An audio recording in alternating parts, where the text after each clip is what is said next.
Thank you, Ceann Comhairle. Minister, at the outset, can I warmly welcome the announcement made by Minister McEntee in relation to undocumented workers. This is a very, very significant announcement today.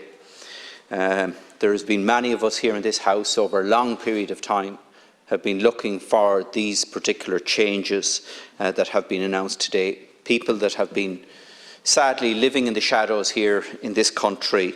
And I welcome the fact that this measure was taken today, because I think it's a very positive step for 17,000 approximately people undocumented, and up to 3,000 of their children.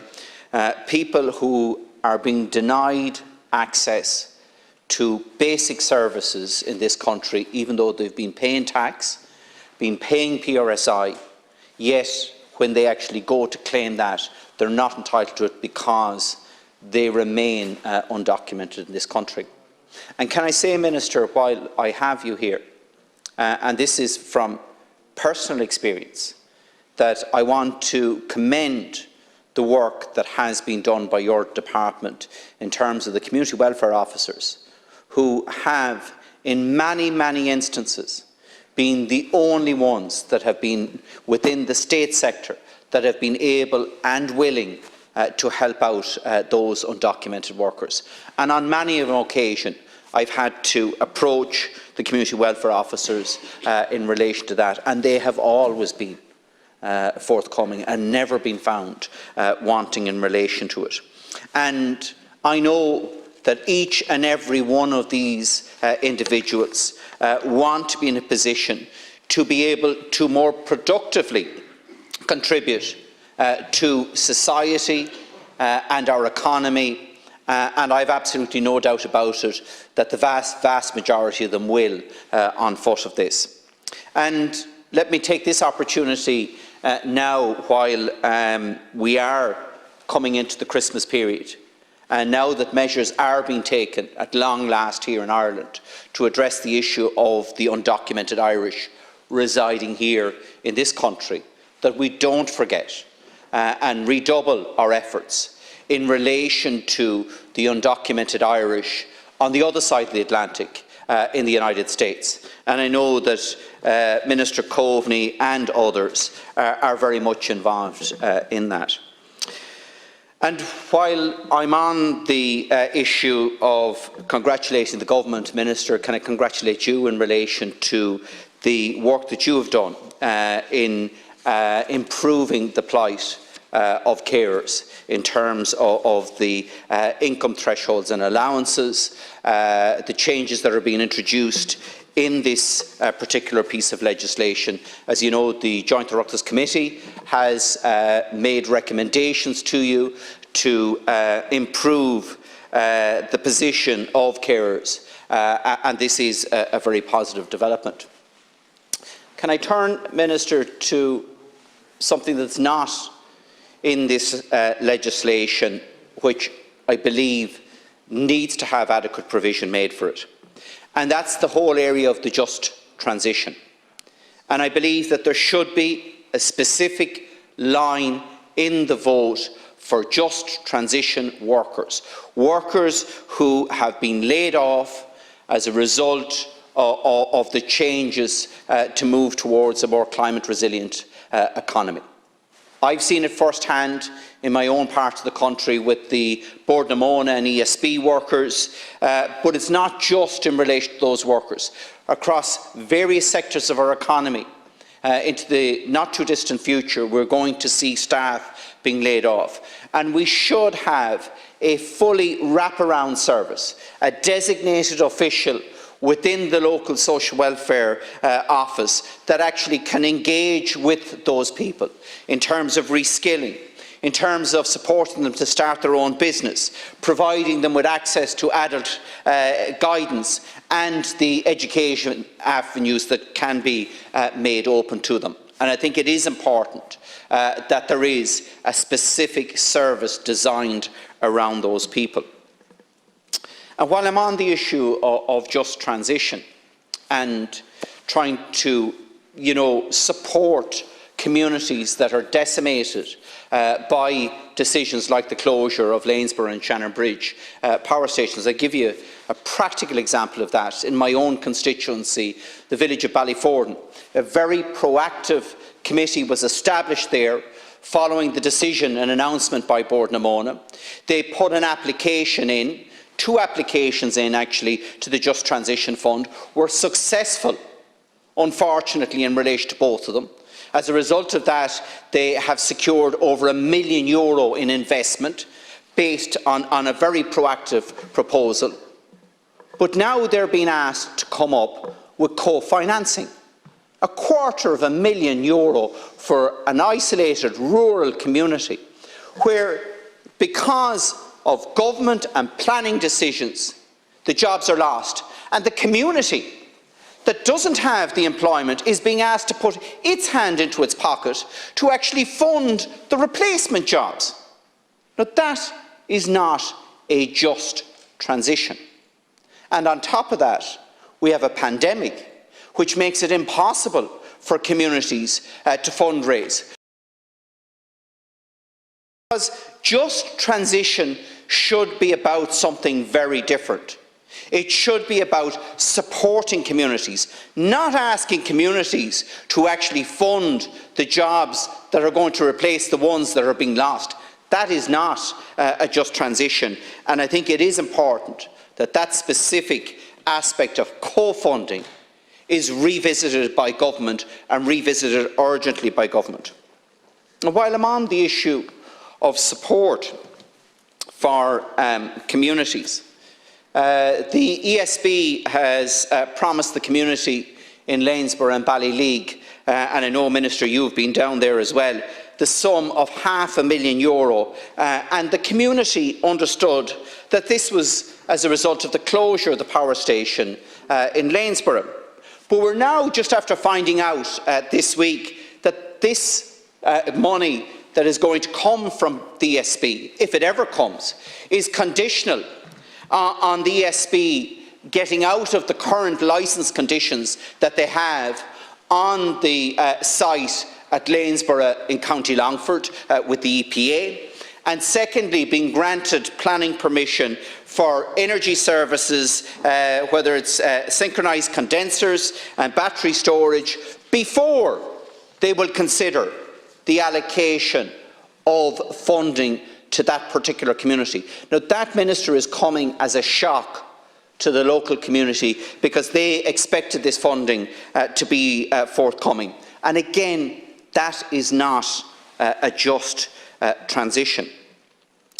And if we look at another aspect of the climate agenda, and that is, and in fairness to you, Minister, you have increased the fuel allowance rate and the means test threshold for the fuel allowance, and that is very welcome. But the difficulty is, Minister, that that money does nothing to make it easier for people to heat their homes in a more sustainable way.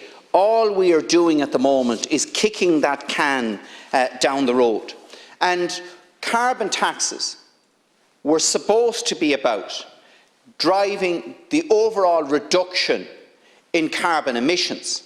But what we're doing at the moment, through the mechanism that we're using in funding the fuel allowance, is funding the continuation of the burning of fossil fuels. And it is doing nothing to fundamentally address the challenges that we have right across this country. Now, Project Ireland 2040 committed to retrofitting 45,000 homes per annum from 2021. Now, we know that the budget announcement falls far short of that. Just 22,000 homes will be retrofitted next year, which is less than half of the original target. And yet, 1 in 4 people in Ireland cannot afford to heat and to light their homes. Now, of those 22,000 homes that are to be retrofitted next year, Just 4,500 of those homes are for people in receipt of the fuel allowance. And we know there's some 370,000 people in receipt of the fuel allowance. And in fact, 7,000 families who are in receipt of the fuel allowance have applied to have their homes retrofitted and will wait 26 months to have that work carried out. So what we need to do, Minister, is to ensure that people can get access rapidly to the retrofitting of their homes so that they can have sustainable long-term heating systems that are not dependent on the fluctuations in fossil fuels on international markets. That is the only way that we're actually going to break this cycle of fuel poverty. But the challenges that are there in terms of the increased cost of electricity and energy costs is hitting every single home, not just those people in receipt of the fuel allowance. And while the retrofitting grants are available from government, the fact is that the value of those grants have decreased from 1/3 to just over 1/4 due to the rising cost of materials.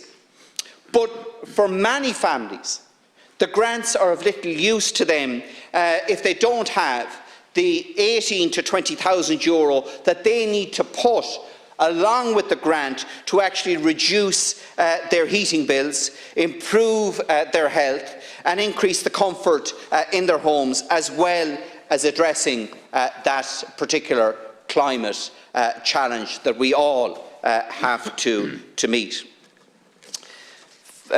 Two final points, Minister, that I want to leave with you. The first one is related to the fuel allowance, and it is an anomaly within the system in relation to people in receipt of the carers allowance. And I would ask you to look at this before we have report stage of this bill. And that's in relation to people that are in receipt of the half-rate fuel allowance and are one of the couple are in receipt of the contributory old age pension. So if you are in receipt of a non-contributory old age pension and receiving the half-rate fuel or the half-rate carers allowance, and even if you're earning up to €100 in employment, you still will receive the fuel allowance. However, if you are in receipt of a state contributory pension, and into that household there is the adult dependent allowance coming in as well, and getting the half-rate carers allowance, the half-rate carers allowance is considered income and you are denied the fuel allowance. Now, that is an anomaly within the system at present, where the half-rate carers allowance, being the only other income other than the state contributory pension and the adult dependent allowance coming into that household, they're actually denied the fuel allowance because the half-rate carers allowance is considered income. And yet someone who is on a means-tested payment can earn up to €100 along with the half-rate carers allowance, along with the non-contributory state pension, and still get the fuel allowance. So that anomaly is discriminating against those people who have actually paid their PRSI, paid into the system over a long number of years. And I would ask you, Minister, to address that particular anomaly. It's for a small cohort of people, but to address that particular anomaly at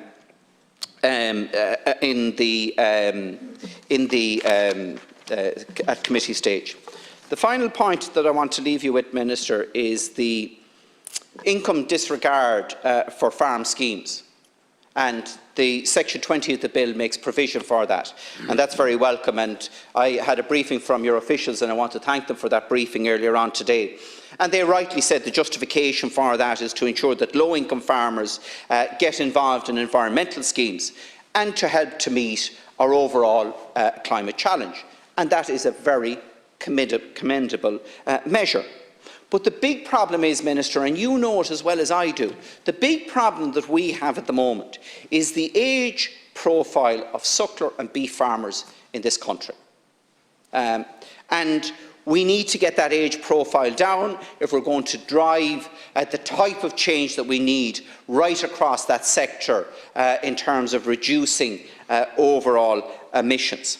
Now, where the older farmer is handing on the land to a son or daughter, there isn't a difficulty in terms of the non-contributory old age pension, because the younger farmer farms the land. The income is generated by the younger farmer and is calculated as such by the Department of Social Protection. However, if the older farmer does not have someone that is willing to take over the land and doesn't have a blood relative and actually leases out that land, all of the income generated from that lease is deducted from the state non-contributory pension.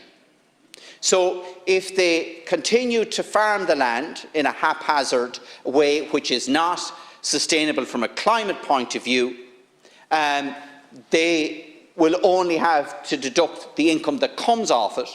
But if they actually lease it out to a younger farmer who would farm that progressively in a sustainable way, they actually have to hand over all of that income effectively to the Department of Social Protection.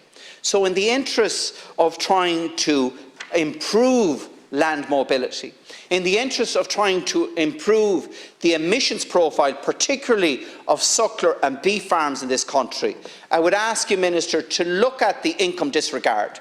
Because if that farmer went into employment, they can earn up to €200, but because they're leasing out the land to a young progressive farmer, they actually get no credit for that. And it is an issue that I would hope can be reviewed by the Department. Thank you, Minister.